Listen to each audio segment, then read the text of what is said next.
Hola a todos, bienvenidos al 31º tutorial de Python.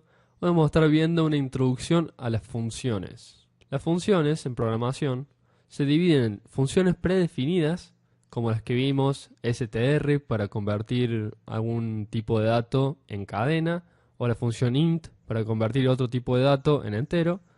Funciones que están en módulos, como la función de seno y la función square root, que están en el módulo math. Y hoy lo que vamos a ver son las funciones definidas por nosotros, por el programador. Es decir, vamos a estar definiendo nuestras propias funciones para que hagan lo que nosotros querramos. ¿Cómo vamos a crear una función en Python?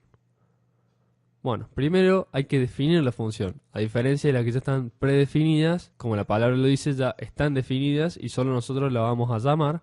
En este caso debemos primero definir la función. Para eso vamos a utilizar la palabra reservada def, que viene de define o definir.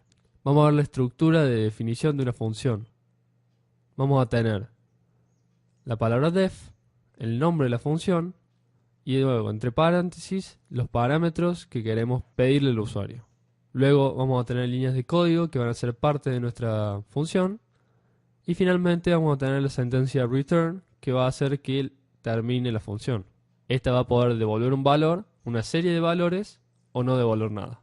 La primera línea es la cabecera de la función, es donde lleva el nombre y los parámetros, y el resto es el cuerpo de la función. En la definición de la función, el parámetro se llama parámetro formal, es donde vamos a poner el nombre del parámetro o de la variable que va a ser utilizada en el cuerpo de la función. Y la última línea, que no va a ser necesariamente la última en nuestras funciones, va a ser el retorno de la función.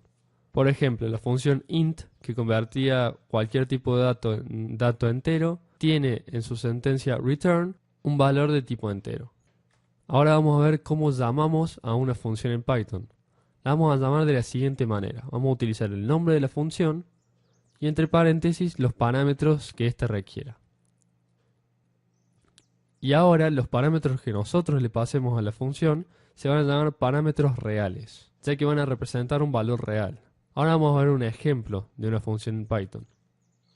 Esta función se va a llamar dibujar puntaje y va a pedir dos parámetros, el puntaje y el jugador.